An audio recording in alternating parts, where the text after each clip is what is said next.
Salutare prieteni! Bine ați venit la Triumf România! Astăzi vreau să vă prezint o motocicletă foarte rară. Una singură a ajuns în România și vor fi produse numai 765 în lume. Este vorba de Street Triple 765, ediția limitată Moto 2. Street Fighter-ul de clasă medie adus la perfecțiune, cu un motor ce provine din lumea curselor Moto 2.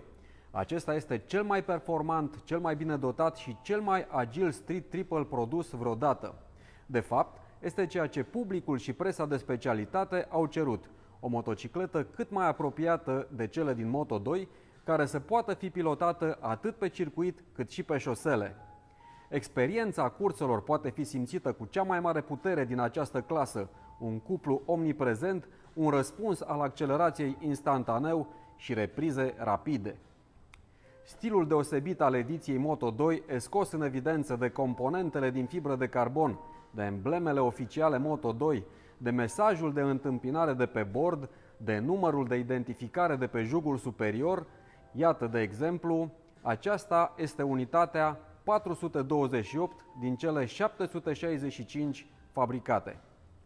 Motocicleta este dotată cu sistem ABS optimizat pentru viraje, gestionat de unitatea care măsoară inerția maselor. Sunt setări diferite pentru fiecare din cele 5 moduri de pilotaj, în așa fel încât frânarea să fie optimă în funcție de unghiul de înclinare al motocicletei.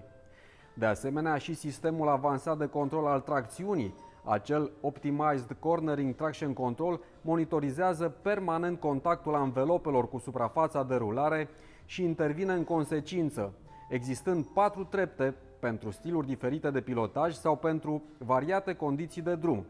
Evident, acest sistem se poate și dezactiva de experimentații care vor să facă wheelie sau burnout.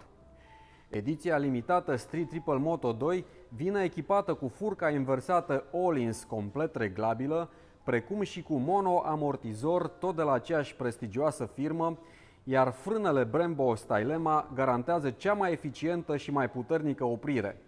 Moto 2 se diferențiază de Street RS și prin poziția de pilotaj, având aceste semighidoane care oferă un mai bun control la viteze mari.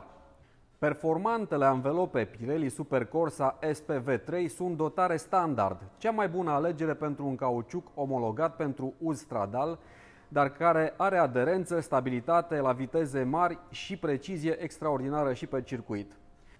Bineînțeles, de pe o asemenea motocicletă nu puteau lipsi quick shifterul care vine cu setări de curse, un mod de pilotaj track sau cronometru pentru tur de circuit.